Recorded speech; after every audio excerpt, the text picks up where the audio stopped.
Robin Sharma ගැන. Robin Sharma ප්‍රකට අභිප්‍රේරක විද්‍යාඥයෙකි. මානව හිතවාදියෙකු ලෙසද ප්‍රකට ඔහු ලොව පුරා දරුවන්ගේ සුබ සාධනය වෙනුවෙන් පවත්වාගෙන යනු ලබන සංවිධානයකද නිර්මාතෘවරයාය. ලොව පුරා ප්‍රකට මුල් පෙරේ සමාගම් 100ක පමණ ඔහු කළමනාකරණය සහ මානව සම්පත් උපදේශකයෙකු ලෙසද ඔහු කටයුතු කරයි.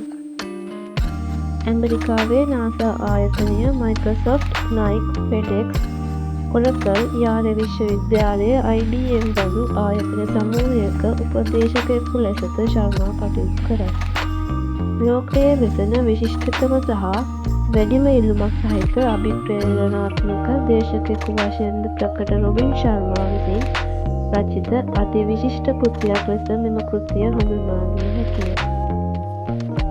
පරිවර්තක ගැන.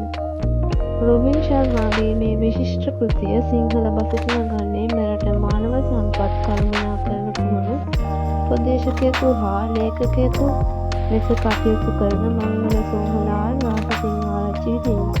පරිවර්තන ඇතුළු විවිධ ග්‍රන්ථ 60කට ආසන්න සංඛ්‍යාවක් රචනා කර ඇති ඔහු මින් පෙර රොබින් ශර්මාගේ පොත් කිහිපයක් පරිවර්තනය කර ඇත. පිදුම.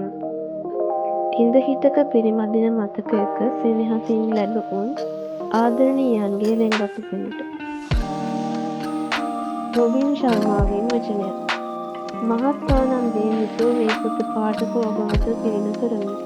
මෙම පොත ඔබේ ජීවිත පියනය යථාර්ථයක් කර ප්‍රවේශ වීමටත් ඉවහල් වන කෘතියක් යැයි සිතමි.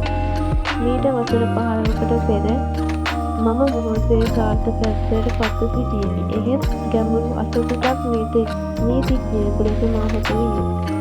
ඔබ මේ කෘතිය තුළින් දැන හඳුනා ගන්නා ජූලියන් සේම මම රිලීව වුනිමි. ඉතා බල සම්පන්න අදහසෙන් මා සන්නද්ධ වීමට පටන් ගත්තේ ඒ අවදියේය. සතුට යන්න මාගේ සිතට කාන්තුයේ ඉන්පසුවය. මම මාගේ ජීවිතය වෙනස් කරගතිමි. එය සැබෑ සුන්දරත්ව වෙනසක් විය. එය සෑම දෙනෙකුම සමග බෙදා ගන්නට මට අවැසිය. හැම සිහිනයක්ම ආරම්භ වන්නේ ඉතා කුඩාවටය. එහෙත් එය දරුලා වැඩෙන දැවැන්ත වෘක්ෂයක් වනු ඇත. රොබින් ශර්මා.